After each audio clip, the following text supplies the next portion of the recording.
नमस्कार, एक बार फिर आपका स्वागत है हमारे चैनल पर। हिंदी सिनेमा के मशहूर अभिनेता कबीर बेदी को किसी पहचान की ज़रूरत नहीं है। कबीर बेदी साहब ने बॉलीवुड फिल्मों के साथ साथ हॉलीवुड फिल्मों में भी काम किया है और उन्हें आज भी फिल्म ताजमहल में सम्राट शाहजहां और 1980 के दशक में आई फिल्म खून भरी मांग में खलनायक संजय वर्मा के किरदार के लिए जाना जाता है। और दोस्तों, आज कबीर बेदी साहब अपना 75वां जन्मदिन मना रहे हैं, तो उनके इस जन्मदिन पर आइए जानते हैं उनसे जुड़ी कुछ खास बातें। एक्टर कबीर बेदी का जन्म 16 जनवरी 1946 में लाहौर पाकिस्तान में हुआ था और कबीर बेदी एक सिख परिवार में पैदा हुए 3 बच्चों में से एक थे, जिन्होंने ब्रिटिश औपनिवेशिक शासन से स्वतंत्रता के लिए भारत की लड़ाई में खुद को समर्पित किया था। उनके पिता बाबा प्यारे लाल सिंह बेदी एक पंजाबी सिख, एक लेखक और दार्शनिक थे। उनकी मां फरीदा बेदी एक ब्रिटिश महिला थी जो इंग्लैंड में पैदा हुई थी। तिब्बती बौद्ध धर्म में समन्वय लेने वाली पहली पश्चिमी महिला के रूप में प्रसिद्ध हुई थी। और दोस्तों, कबीर बेदी साहब ने अपनी करियर की शुरुआत भारतीय थिएटर से की, जिसके बाद उन्हें हिंदी फिल्मों के ऑफर मिलने लगे। बेदी साहब ने भारत के उन पहले अंतर्राष्ट्रीय अभिनेताओं में से एक रहे हैं जिन्होंने हिंदी फिल्मों में शुरुआत की और हॉलीवुड फिल्मों में काम किया और यूरोप में एक स्टार बन गए। और 4 बार की शादी। जी हाँ दोस्तों, एक्टर कबीर बेदी साहब की रियल लाइफ से ज़्यादा उनकी रियल लाइफ चर्चाओं में रही है। उन्होंने 4 शादियाँ की है। सबसे ज़्यादा सुर्खियों में बीते दिनों कबीर तब आए जब उन्होंने खुद से 30 साल छोटी लड़की से शादी की।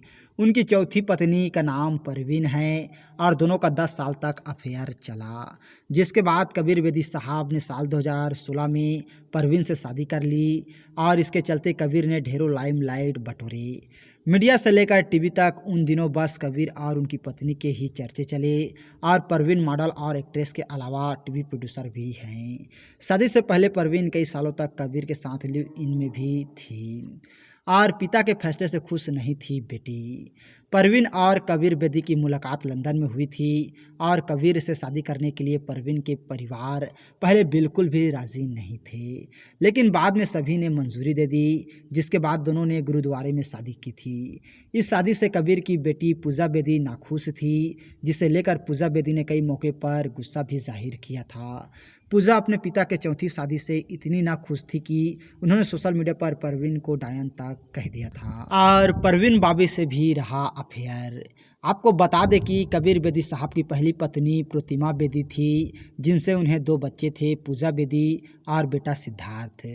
प्रतिमा से रिश्ते खराब होने के बाद उनका रिश्ता कुछ समय तक परवीन बाबी से भी चला, लेकिन कुछ समय बाद दोनों की बीच दूरी आ गई, जिसके बाद कबीर बेदी साहब ने ब्रिटिश फैशन डिज़ाइनर सुसैन हमफ्रेस से शादी की और सुजैन से तलाक के बाद कबीर बेदी साहब ने 1990 में तीसरी शादी टीवी और रेडियो प्रेजेंटर निक्की से की। फिर साल 2005 में रिश्ता भी ख़त्म हो गया और इसके बाद कबीर बेदी साहब ने चौथी शादी परवीन से की थी। और देखते ही देखते आज बॉलीवुड के सुप्रसिद्ध अभिनेता कबीर बेदी साहब 75 साल के हो गए हैं। तो हम लोगों की तरफ से कबीर बेदी साहब को जन्मदिन की बहुत बहुत बधाई और वे जहाँ भी रहें खुश रहें, आबाद रहें, हम लोगों की यही दुआ है। तो और इसी तरह के जानकारी के लिए अगर अभी तक आप लोगों ने हमारे चैनल को सब्सक्राइब नहीं किए हैं तो प्लीज़ दोस्तों हमारा चैनल ज़रूर सब्सक्राइब कीजिएगा और वीडियो को अभी तक लाइक नहीं किए हैं तो लाइक कीजिएगा, शेयर कीजिएगा। थैंक्स दोस्तों हमारी वीडियो वॉचिंग करने के लिए।